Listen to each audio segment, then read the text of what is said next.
6 గంటలకు వచ్చినాను, 7:30 పోవాలన్నారు.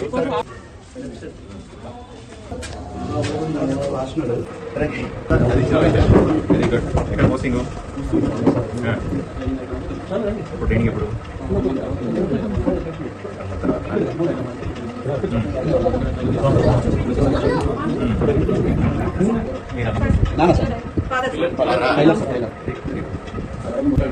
వినోద్ కుమార్ అనే ఈ అబ్బాయి ఇంట్లో ఉన్నారు.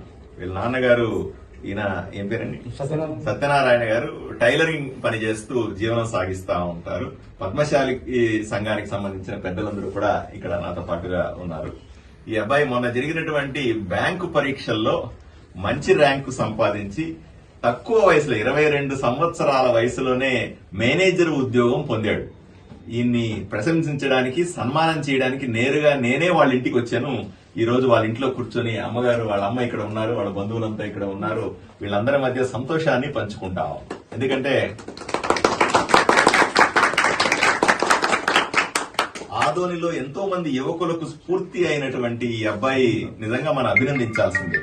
సాధారణంగా ఎవరైనా చదువుకోండిరా అంటే నాకు ఆ కోచింగ్ ఇప్పించు, ఈ కోచింగ్ ఇప్పించు, ఆ ఊరికి పంపించు, ఈ ఊరికి పంపించు, సిటీలకు పంపించు, ఇంత డబ్బులు ఖర్చు పెట్టు అని చెప్తా ఉంటారు. ఈ అబ్బాయి వాళ్ళ నాన్నగారి ఆర్థిక పరిస్థితిని దృష్టిలో పెట్టుకుని టైలరింగ్ వ్యాపారం చేస్తున్నాడు నాన్న.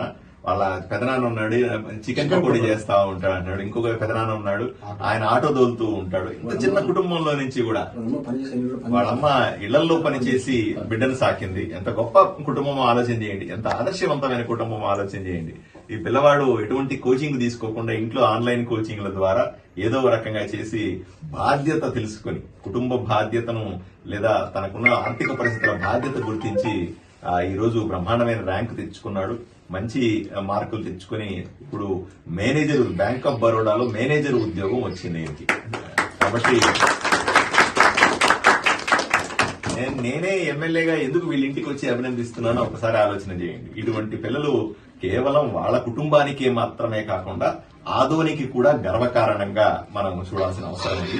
మిగిలిన అందరూ కూడా, ఆదోనిలో ఉన్నటువంటి మిగతా యువత కూడా ఈ పిల్లవాడిని ఆదర్శంగా తీసుకుని మరింతగా ఈ రకంగా ఆలోచన చేసి వాళ్ళ కుటుంబాలని ఆదుకోవాల్సిన అవసరం ఉంది. మంచి ఉద్యోగాల్లోకి వెళ్లాల్సిన అవసరం ఉంది.